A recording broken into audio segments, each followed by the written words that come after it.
Hey guys, that's a couple welders here, the Primeweld TIG 225X and the Lincoln Squarewave 200.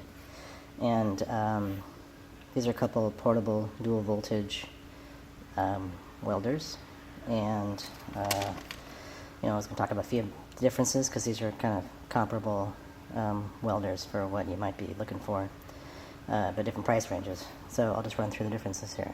$775 for this one, $1,711 for this one right now.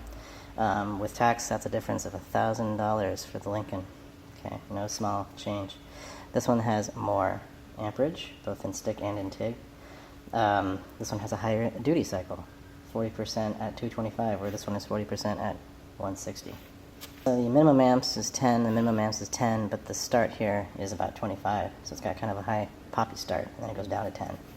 The AC frequency is 40 to 200 over here, and it's 60 to 150 on the Lincoln. So AC balance is 10 to 90% electrode positive, and the AC balance is 60 to 90% electrode negative over here. Basically, this is just more adjustable.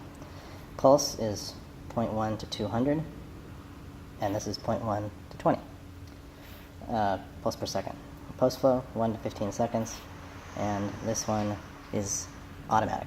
So adjustable, 1 to 15 seconds, and automatic. It's 10% of whatever the amps are set at, so that can be between 5 seconds and 20 seconds max. This is kind of one of the main criticisms of the SW200 is that if you're setting it at the higher values, you might go through a lot of gas. You're also probably going to protect your tungsten in the process, but that's the problem with that. Pre-flow you have on this Primeweld 0.1 to 3 seconds. You also have a downslope adjustment of 1 to 25 seconds. You have an upslope of 0 to 10 seconds and a pulse duty of 10 to 90%. You also have base current, start current, end current adjustment, and that's a good start on the difference of features. Obviously you can tell that the number of buttons here is dramatically different. That's because the Primeweld has a different button for every feature, such as the AC balance up here, AC frequency, and all of the other adjustments, post, pre, base, pulse frequency, pulse duty, welding current, start current, upslope, downslope, end current, and the pulse trigger button over here. And so the Squarewave over here goes through a series of menus, and so when you hit the button, it goes from pulse to AC balance to AC frequency adjustment. The bottom button is just AC TIG or DC TIG, so you're switching between those two, or stick. So the bottom button picks the function it's on. Top button, that tells you whether you're in the menu of pulse or AC balance or AC frequency, and then the knob just adjusts those parameters. Okay, so here's the welder sitting on top of my scale. I got a paint can there just so that I can read the thing. But you can see it's 52 pounds and about 8 ounces. And here is the Squarewave on the scale, and you can see that it is reading at 49 pounds and 2.1 ounces. So a bit less, which is something to keep in mind if you have to carry this around, throw it into the back of a truck or whatever. These are the pedals that come with both the Primeweld as well as the Lincoln. Lincoln's got a much better pedal, much better. As everybody on the internet should know by now, these pedals are pretty much garbage. They will work, but you're really making your job harder, so it's well worth the investment to switch over to something like a SSC pedal. Incidentally, you can use any pedal made for the HPL, the TIG, for the Primeweld. So if you see one used or something, you can pick it up for the Primeweld. I did that, and I was shocked at how much better it was.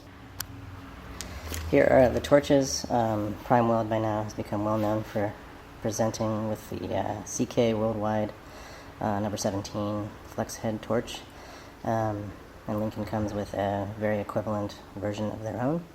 And two things I'll say. One is that you can tell the Lincoln model comes with a protective sleeve that the Primeweld does not.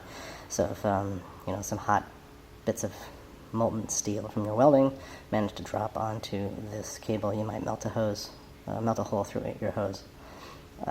So that could be the end of your hose there. So you might actually end up wanting to get one of these sleeves anyway. These feel really great like this. They're really slinky, and I would say that this hose is more flexible than that hose, especially when you put the cover on, but even without it, this one's still a little bit more flexible. So this is really a great hose, great torch. One difference though, check this out, the connector. So the Primeweld uses this style connector where this is where you're getting the power from, and the gas is coming out of the plug here separately, whereas the Lincoln over here gets it all done with one plug. So that's a much cleaner system. The gas is flowing through the plug there. This one means you've got like 3 feet, this black hose, 3 feet of hose just sort of like hanging out around the machine, which you know, isn't a huge deal, but it's a trip hazard and it's just kind of annoying. It's unnecessary. Okay, here's the welder turned on. You can see the current put up to 226, and it'll go down to 26.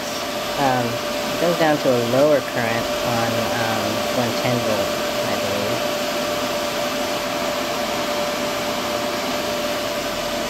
Also at 226 or 225, whatever it is, this torch is not rated to handle that, so it will melt if you don't use it for too long. What I got here is the decibel meter. This is a few feet away, kind of like how far away I'd be using it. You can see that the volume of this welder is coming in, averaging around 65 decibels. One more thing I'll say about the Squarewave 200 is that the power button is on the front. On the Primeweld, it's on the back. It's a little more convenient here.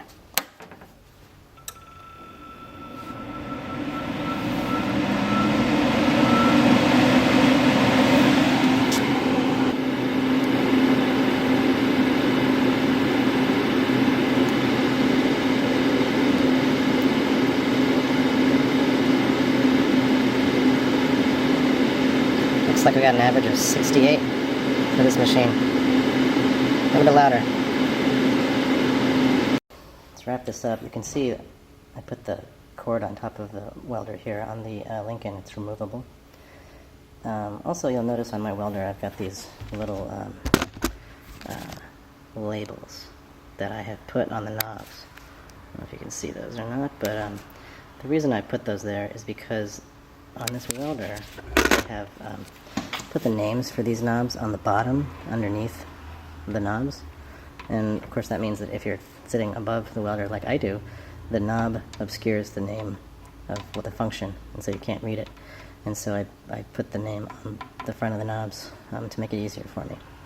And of course the Squarewave doesn't have the problem. It's digital, it's got a digital readout. Also, the digital readout is more precise, so you'll know exactly what your pulse and AC balance and AC frequency settings and amperage are. Whereas on the Primeweld, the welding current, you'll know exactly. It's got a digital readout, but everything else, you know, you're not so sure, because it's got an analog knob, and so you have to just kind of do the math, like, well, halfway, you know, on the AC balance is going to be halfway between whatever that is, 10 and 90. So just keep that in mind. It's a little less exact. So that's about what I got to say. I'm not going to do any arc shots. There's plenty of those around on YouTube, and you can look at those and see the performance of them, but I just wanted to add a little bit of my observations on these two machines. Okay, thanks.